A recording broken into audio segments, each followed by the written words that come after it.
오늘 본문은 그동안 히브리서 기자가 청중들에게 계속해서 들려주었던 그의 새 설교들, 그동안 쭉 해왔던 이야기들을 이 세 가지 요점으로 요약하고 있는 말씀입니다. 또 이후에 성도가 품어야 할 세 가지 아주 중요한 사실들을 권면하는 기록이기도 합니다. 첫째로 이 19절 말씀을 우리가 보면, 그러므로 형제들아 우리가 예수의 피를 힘입어 성소에 들어갈 담력을 얻었나니. 형제들아, 또 우리가 무엇을 힘입었다고 말씀합니까? 그리스도의 피를 힘입었다, 이렇게 말씀합니다.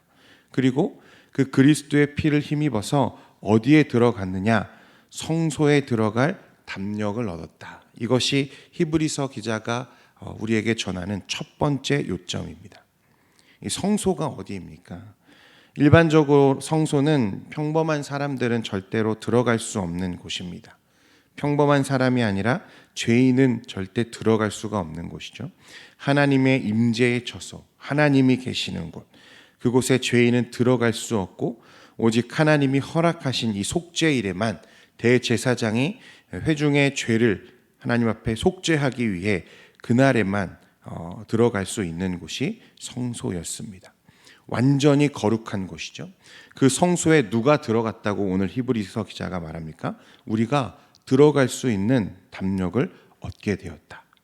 여러분, 그것이 무슨 말입니까? 하나님과 죄인 사이에 무너져 있던 관계가 어떻게 되었다는 거예요? 회복되었다는 거예요. 이제는 죄인이었던 우리들도 하나님 앞에 설 수 있게 되었다. 그 성소에 들어갈 담력을 얻었다. 왜 우리가 그 성소에 들어갈 담력을 얻게 되었습니까? 이유가 무엇이죠? 예수 그리스도의 피를 힘입었기 때문이다. 우리가 예수 그리스도를 믿고 또 그의 피로 우리의 모든 죄가 씻어지고 정결해지고 또 하나님 앞에 의롭다 칭함을 얻게 되므로 우리가 이제는 그 성소 휘장을 지나 그 성소 안에 들어갈 담력을 얻게 되었다. 히브리서 기자가 우리에게 그렇게 말씀하고 있습니다. 이것이 히브리서 기자가 그동안 해왔던 이야기의 첫 번째 요약입니다. 예수 그리스도의 피로 인해서 하나님과 단절되었던 우리의 관계가 회복되었다는 것입니다. 두 번째는 이것입니다. 20절 말씀 같이 보겠습니다. 시작. 그 길은 우리를 위하여 휘장 가운데로 열어놓으신 새로운 살 길이요 휘장은 곧 그의 육체니라. 히브리서 기자는 단순하게요, 옛 언약에 따른 이 속죄 제사, 그 의식을 그리스도에게 단순하게 대입하기보다는 거기에 구속사적인 의의를 얹어서 우리에게 설명합니다. 뭐라고 말하냐면 휘장 가운데로 새로운 살 길을 열었다. 이 정확한 표현은 휘장을 관통하는 길을 열었다, 이렇게 우리가 볼 수 있습니다. 그래서 일부 구역 성경들이 이 말씀을 어떻게 해석하냐면요, 이 휘장을 찢었다, 이렇게 표현을 합니다. 이는 이 휘장이 바로 예수님의 육체이기 때문인데요, 예수님은 십자가 위에서 우리를 위해 어떤 일을 하셨습니까? 자기의 몸을 찢으셨습니다. 그리고 피를 흘려주셨죠. 그것으로 인해 우리가 정결함을 입었고, 그로 인해 하나님의 성소, 우리가 앞에서 보았던 것처럼 이 거룩하신 하나님 앞에 나아갈 담력을 얻었다는 것입니다. 믿으십니까? 이것이 히브리서 기자가 그동안 우리에게 해왔던 이야기의 두 번째 요점입니다. 그리스도께서 자기의 몸을 찢으셨다. 그 성소를 가로막고 있던 이 휘장이 찢어졌다. 몸을 찢어 휘장을 가르시고 피를 흘려 살 길을 열어주셨습니다.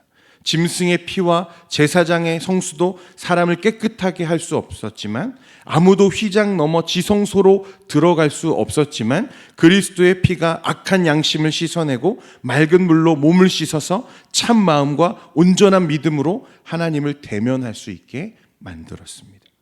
제물의 몸을 조각내도 휘장은 열리지 않았지만 그리스도의 찢기신 몸은 휘장을 열어 생명의 길을 내었다는 것입니다. 히브리서 기자의 세 번째 요점은 21절 말씀입니다. 같이 읽겠습니다. 시작. 또 하나님의 집 다스리는 큰 제사장이 계십니다. 본래 하나님 앞에 설 수 없던 우리, 그죠?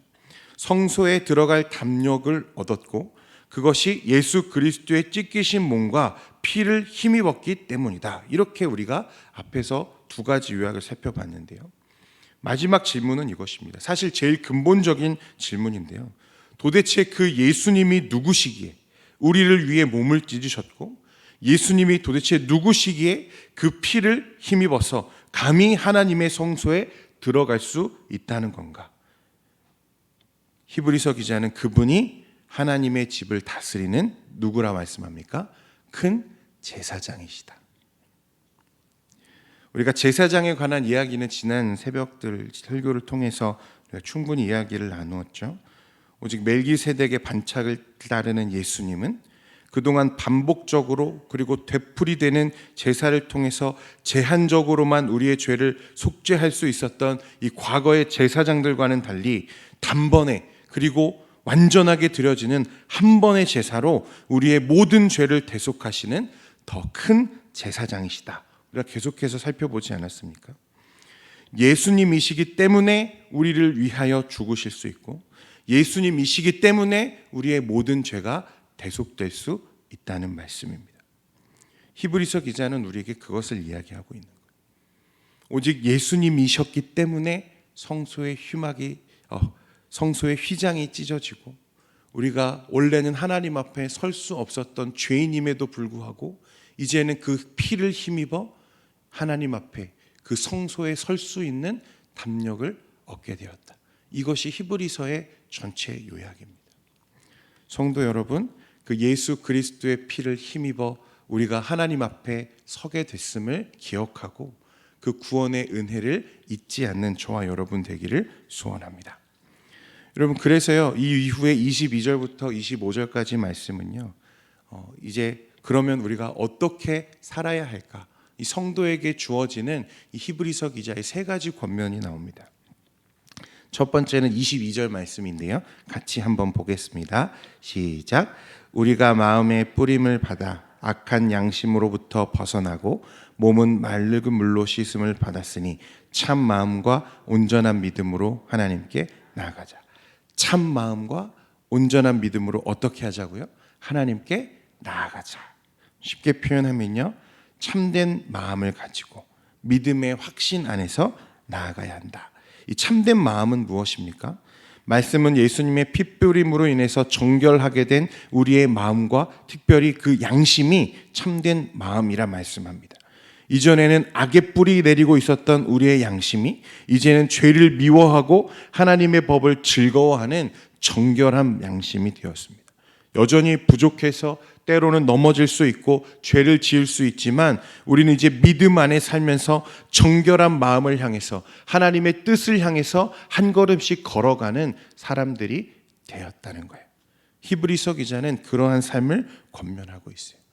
정결한 마음, 참된 마음, 온전한 믿음으로 살아가라. 우리에게 그렇게 권면하고 있습니다.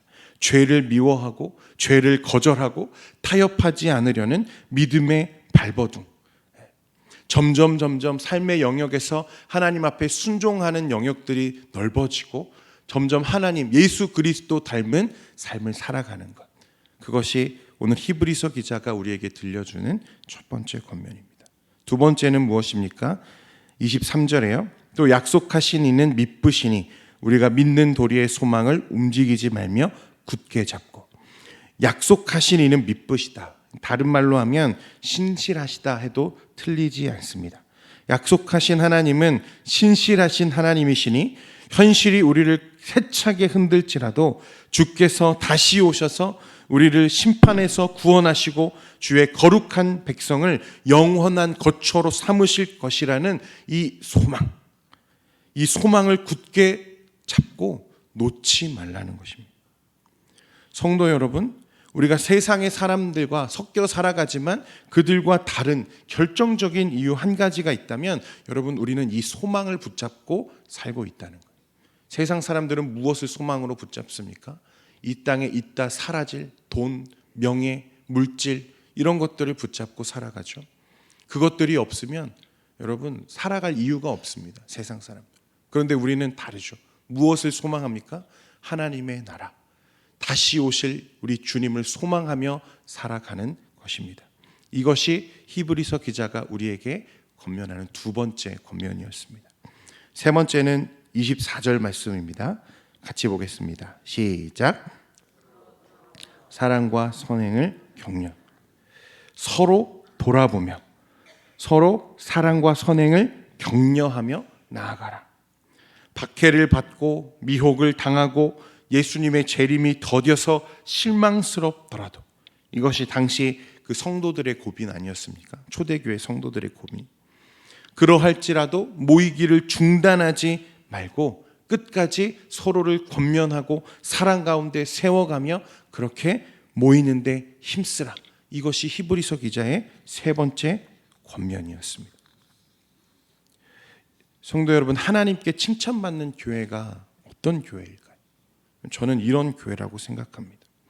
예수님의 보혈의 능력을 믿는 사람들, 그들이 모여서 서로를 격려하고 모이기를 힘쓰며 하나님의 영광과 하나님의 나라를 위해 힘을 합하는 교회.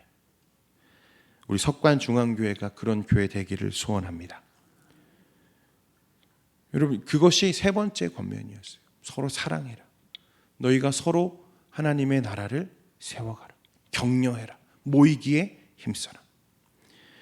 사랑하는 성도 여러분, 그 예수 그리스도의 보혈과 은혜를 붙잡고 오늘도 담대히 하나님 앞에 나아가는 저와 여러분 되기를 소원합니다.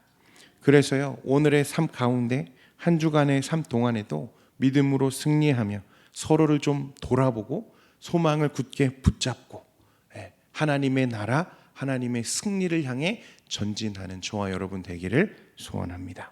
기도하겠습니다. 하나님, 도무지 구원받을 소망이 없는 이 죄인들을 그 죄 가운데에서 불러내시려고 하나밖에 없는 독생자 예수 그리스도를 이 땅에 보내시고 그의 몸을 찢어 생명의 길이 되게 하신 하나님 아버지, 오늘 그 예수 그리스도의 피를 힘입어 성소에 들어갈 담력을 얻은